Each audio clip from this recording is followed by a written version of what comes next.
Australia's ABC TV spoke to Sidney Powell, one of the grifters who was, hovering above Donald Trump and alleging that the election was stolen from him. She's now facing some pretty serious lawsuits, including one from Dominion Voting Systems for her lies and intentional disinformation regarding the 2020 election and how Dominion allegedly played a role in that. Now, I love how this interview went down because when you ask people tough questions, which include follow-up questions, of course, people like Sidney Powell, who have no leg to stand on, crumble. So let's watch the first clip from this interview. Let's get a few simple facts straight. In how many states were Smartmatic machines and software used in the 2020 election? I don't even know the exact numbers. But you were making some big statements, very dramatic, critical statements about Smartmatic. You must have known what their involvement was in the election. Oh, you'd have to go look at our complaint with respect to the 4 states that we filed legal complaints in to get the details of that. A Google search would have shown you that Smartmatic was operating in one single county in California. Oh, I'm saying I think their involvement's probably a lot bigger than that. What research or fact-checking did you do at the time to find out what Smartmatic's actual involvement in the election was? Do you work for Smartmatic?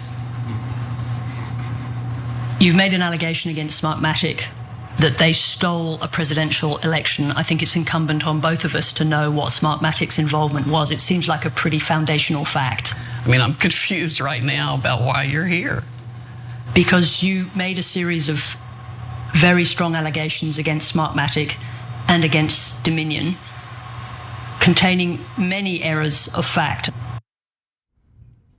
I love it. I love it. I mean, these are people who aren't used to those types of follow-up questions. And much like Ben Shapiro and the way he behaved during a UK interview, once they get some pushback, once they deal with some follow-up questions, their first strategy is attack the host, the journalist, the commentator, whoever it is that they're talking to, right? Do you work for Smartmatic? No, she's clearly a reporter who's asking you common sense questions about allegations you've made, and she immediately crumbles. In fact, I can't wait to show you the rest of the interview because she couldn't handle the heat and decided to run away from it. But first, so this is damning of our press. Our press so is so damning. Soft and weak, and she's genuinely outraged that a perfectly normal questions being asked. So, but I want you guys to know the Smartmatic was in LA County.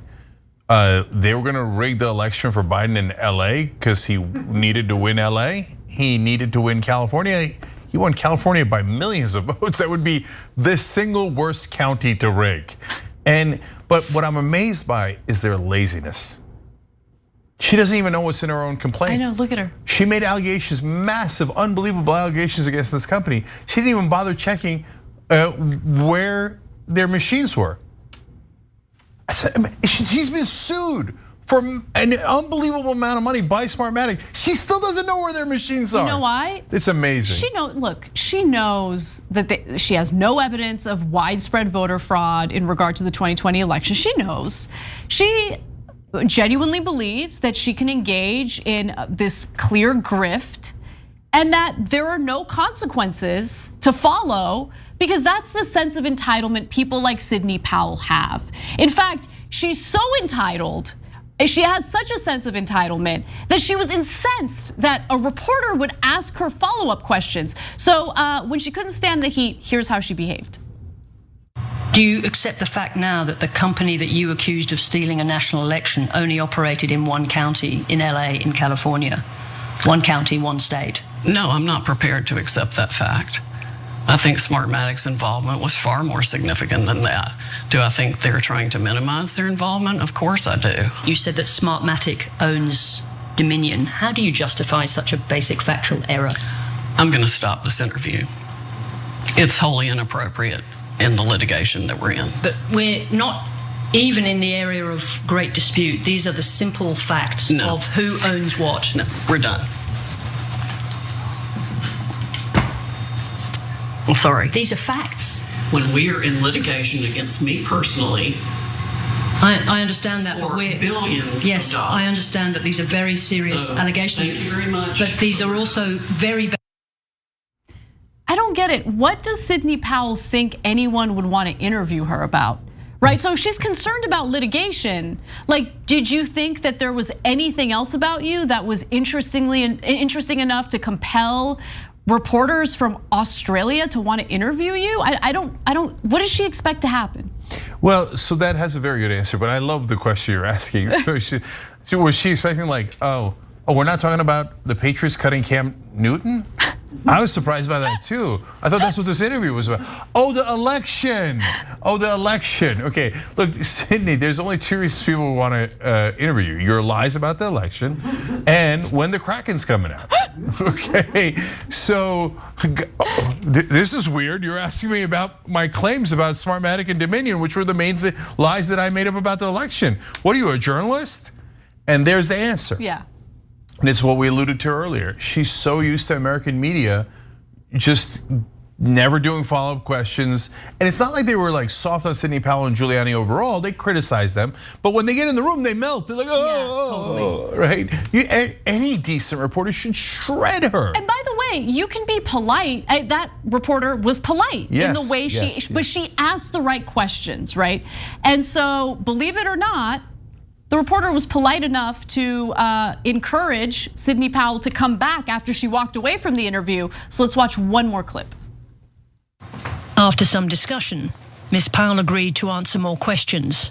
I'm highly skeptical of how long this is going to last.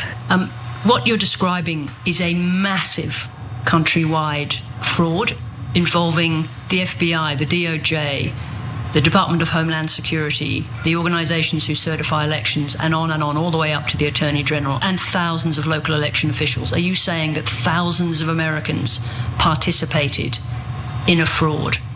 I am saying that thousands of Americans had some role in it, knowingly or unknowingly. It was essentially a bloodless coup where they took over the presidency of the United States without a single shot being fired. Who's they in that sentence? I don't know who all that they are. I would really like to know the answer to that. But it's a significant number of they, and they knew exactly what they were doing, and they planned it for at least 3 years. This was no accident. Do you ever hear yourself and think that it sounds ridiculous? No, I know myself very well. I've been in me a long time. I've been in me a long time. No, that takes the cake. That's like the best thing she's ever said. That was better than I'm gonna release the Kraken. Okay, I've been in me a long time. That is uncomfortable. Okay, I would not have phrased it that way. Oh, but look, I love the question. I don't want to glide past that. And that's the main question that should always be asked about conspiracies. How many people are involved? That's why I always say on the show, how did they get 99% of the world's scientists, doctors I should say that you should take the vaccine? How did they get all those doctors in India, China, Brazil, et cetera, to participate? How did they get 99% of the world's scientists to lie about the temperature readings and climate science? So of course there was no thousands of people planning 3 years. She's full of crap. ABC in Australia, thank you for doing real journalism. We appreciate it. Thanks for watching The Young Turks, really appreciate it. Another way to show support is through YouTube memberships. You'll get to interact with us more. There's live chat emojis, badges. You've got emojis of me, Anna, John, JR. So those are super fun. But you also get playback of our exclusive member-only shows and specials right after they air. So all of that, all you gotta do is click that join button right underneath the video. Thank you.